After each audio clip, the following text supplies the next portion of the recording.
বাংলাদেশের মাটিতে পা রাখবেন তিনি।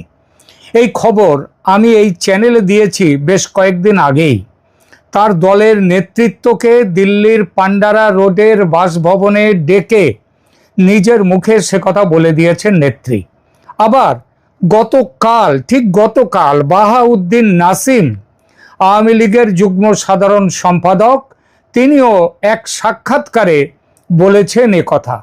তার মুখ থেকে বেরিয়ে এই খবর ছড়িয়ে পড়েছে সোশ্যাল মিডিয়ায়। এর তাৎক্ষণিক প্রতিক্রিয়া মোহাম্মদ ইউনূসের অন্তর্বর্তী সরকারের সঙ্গী সাথীরা সব দোষ ইউনূস আর তার কিচেন ক্যাবিনেটের ঘাড়ে চাপিয়ে নিজেদের নিষ্পাপ শিশু প্রমাণ করতে উঠে পড়ে লেগেছেন। সব কিছুই এই হাসিনা ফিরছেন এই খবরের প্রতিক্রিয়ায়।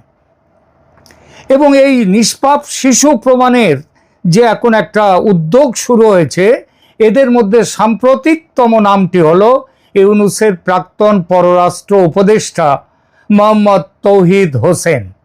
তারেক রহমানের নেতৃত্বে বিএনপি সরকার ক্ষমতায় আসার 3টি মাসে যিনি গায়ে হাওয়া লাগিয়ে ফুরফুর করে ঘুরে বেরিয়েছেন, হাসিনার ফেরার খবরে তিনি এতটাই ভেঙে পড়েছেন যে গতকাল প্রকাশ্যে বলেছেন, আমি কিছু করি নাই, যা কিছু করিয়াছে সে ওই কেষ্টা বেটা। কেষ্টা বেটা মানে পুরাতন ভৃত্যে, রবি ঠাকুরের সেই পুরাতন ভৃত্য যা কিছু হারায় গিন্নি বলেন কেষ্টা বেটাই চোর। যে এখানে কেষ্টা বেটা হচ্ছেন মোহাম্মদ ইউনূস আর তার কিচেন ক্যাবিনেট। এটা ওই বলেছেন তৌহিদ হোসেন, তারাই যা করার করেছে। এমনটাই হয়। ডুবন্ত জাহাজ থেকে সবার আগে সমুদ্রে ঝাঁপায় ইঁদুর। অবশ্য ইঁদুর জানে না যে সমুদ্রে ঝাঁপ দিলে মৃত্যুটা আরো তাড়াতাড়ি কাছে চলে আসে। তৌহিদ হোসেন ও তার মতো একদা ব্যাঘ্ররূপী ইঁদুরদের কথা থাক, শেখ হাসিনা ফিরছেন এই প্রসঙ্গেই বরং আসা যাক। তিনি ফিরছেন। জনমনে প্রশ্ন এসেছে, যদি এই খবর সত্যি হয়, এবং আমি জানি আমার এই এপিসোডের পরে অনেকেই বলবেন যে আপনি তো গত বেশ কয়েক মাস ধরে বলে যাচ্ছেন যে তিনি ফিরছেন, এতদিন তো ফেরেননি। কথাটা তো আমি একা বলিনি। সারা দেশের, আমাদের বাংলাদেশের যারা ইউটিউব করেন, সোশ্যাল মিডিয়া করেন, সংবাদপত্র যারা করেন, সেই মিডিয়ার মানুষজন তারাও বহুবার বলেছেন শেখ হাসিনা ফিরছেন, তিনি ফিরতে পারেন।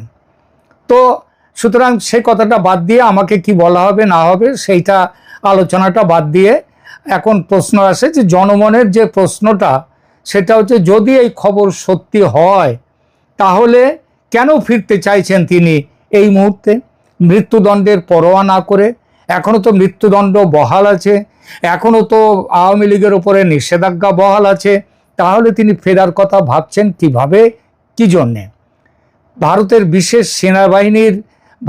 বিশেষ সেনা বিমান নিয়ে আসবে তাকে, নাকি বাংলাদেশ সেনা বিমান যাবে দিল্লিতে, যেমন পৌঁছে দিয়ে এসেছিল তেমনভাবে তাকে ফেরত নিয়ে আসবেন? কিভাবে আনা হবে তাকে?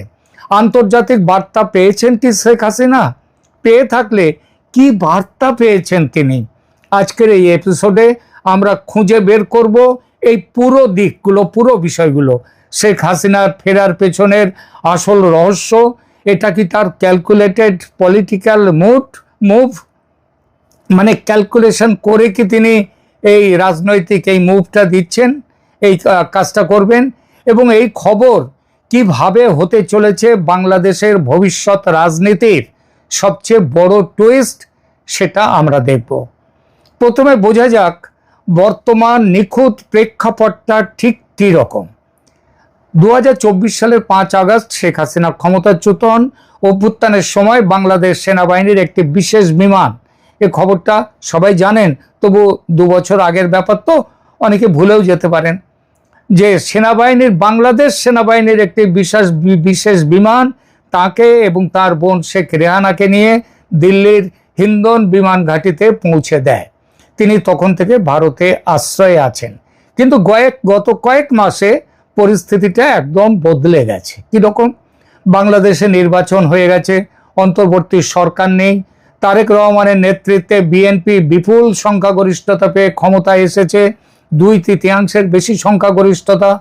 আওয়ামী লীগ নির্বাচনে অংশই নিতে পারেনি, ফলে এই নির্বাচন আদৌ অন্তর্ভুক্তিমূলক নির্বাচন নয়, যা গণতন্ত্রের সংজ্ঞা অনুযায়ী কোনো বৈধ নির্বাচনের তকমা পেতে পারে না। এই পরিস্থিতিতে 6 মাসের মধ্যে নেত্রী দেশে ফিরছেন, এই সংবাদটা আমি দিয়েছিলাম নভেম্বরের মধ্যেই তিনি ফিরবেন। আগেই বলেছি, আমার এই নেত্রীর এই চ্যানেলে নেত্রীর মুখের কথায় দিয়েছিলাম সেই খবরটি। আবার গতকাল 26শে মে 2026 বাহাউদ্দিন নাসিম এক সাক্ষাৎকারে বলেছেন শেখ হাসিনা 6 মাসের মধ্যেই দেশে ফিরবেন। অর্থাৎ আমি আগে যে খবরটা দিয়েছিলাম সেটা জল্পনা ছিল না, তার বাস্তব ভিত্তি ছিল। কিন্তু নাসিম শুধু এটুকুই বলেননি, তিনি আরও বলেছেন বাংলাদেশ সেনা যেভাবে তাদের নিজস্ব বিমানে শেখ হাসিনা ও শেখ রেহানাকে অভ্যুত্থানের সময় ভারতে পাঠিয়েছিল, তেমনি বিশেষ সেনা বিমান বা সরকারি বিমান দিল্লিতে পাঠিয়ে নিয়ে যেতে হবে তাকে। এই যে খবরটি নাসিম বলেছেন, এই যে ব্যাপারটি, এই ব্যাপারে বাংলাদেশ সরকার কিংবা বাংলাদেশ সেনাবাহিনীর কোনো প্রতিক্রিয়া এখনো অবধি আসেনি। নাসিমের সাক্ষাৎকারের আর একটা জরুরি কথা ছিল, তিনি বলেছেন যে শুনছি ভারত সরকারও নাকি এটা চায়, মানে ভারতও চায় যে শেখ হাসিনা দেশে ফিরুন। অথচ দেখুন, এতদিন বাংলাদেশের অন্তর্বর্তী ও বিএনপি সরকারের বারংবার অনুরোধ ও দাবি সত্ত্বেও ভারত হাসিনাকে ফেরত দেওয়ার ব্যাপারে কোনো গুরুত্বই দিয়ে বিবেচনাই করেনি, এমনকি তাদের চিঠির জবাবও দেয়নি। আজ কি তাহলে ভারতের ভাবনার বদল হয়েছে? এটা কি সত্যি নাসিমের কথাটা, নাকি রাজনৈতিক কুশকৌশল? চলুন খুঁজে বের করি। এখানেই আসে সবচেয়ে বড় আরেকটি জিজ্ঞাসা।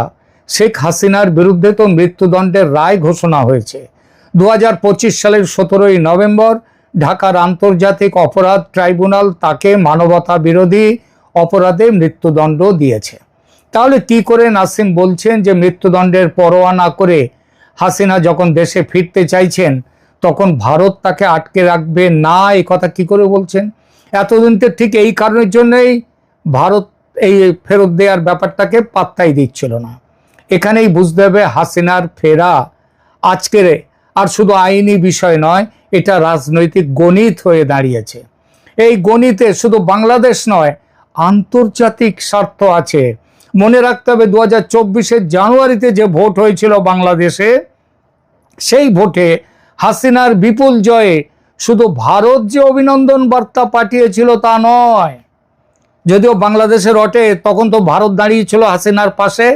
না না ভাই, ভারত একা দাঁড়ায়নি, পৃথিবীর আরও বেশ কিছু দেশ তারা ভারতের এই হাসিনার পাশে দাঁড়িয়েছিল এবং ওই নির্বাচনকে সমর্থন করেছিল। আমি যাদের কথা বলছি সেই বার্তা পাঠিয়েছিল চীন ও রাশিয়াও।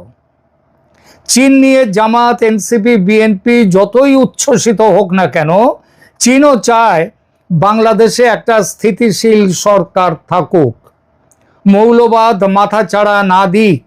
কারণ মৌলবাদ মাথাচাড়া দিলে সে দেশের অধঃপতন। আফগানিস্তানে দেখুন, আপনি পাকিস্তানেও দেখুন। সুতরাং মৌলবাদকে চীনও চায় না। তাহলেই চীন তার ভালো ব্যবসাপাতি ভালোভাবে করতে পারবে, যেমনটা করেছিল শেখ হাসিনার আমলে। আর রূপপুর পারমাণবিক বিদ্যুৎ কেন্দ্র তৈরিতে রাশিয়ার বিরুদ্ধে ঘুষ খাওয়ার অভিযোগ কে তুলেছিল? মোহাম্মদ ইউনূস। সঙ্গে ছিল কে? আজকের এই বিএনপি দল। রাশিয়া সেসব কথা ভোলেনি। তারাও জানে এবং বোঝে শেখ হাসিনা ছাড়া বাংলাদেশকে চালাবার যোগ্যতা আর কারো নেই, অন্তত এই মুহূর্তে বাংলাদেশের রাজনীতিতে যারা আছেন তাদের মধ্যে। সুতরাং আন্তর্জাতিক চাপ এসে গেছে। বিএনপি সরকার সত্যিকারের জনতার ভোটে বিজয়ী নির্বাচিত সরকার, এই দাবির আন্তর্জাতিক স্বীকৃতি কিন্তু এখনো মেলেনি। এই স্বীকৃতি পেতে চাইলে হাসিনাকে দেশে এসে লড়াই করার সুযোগ দিতে হবে। জোর করে মাঠের বাইরে রেখে দিলে চলবে না। মৃত্যুদণ্ড, দেখুন, মৃত্যুদণ্ড কার্যকর করা কঠিন শুধু নয়, এটা সিম্পলি ইম্পসিবল, অসম্ভব। বিশেষ করে যখন বিশ্বের বড় দেশগুলো, যার মধ্যে ভারত তো আছেই, আছে চীন, রাশিয়া, জাপান, আমেরিকা সহ পুরো পশ্চিমী দুনিয়া, তারা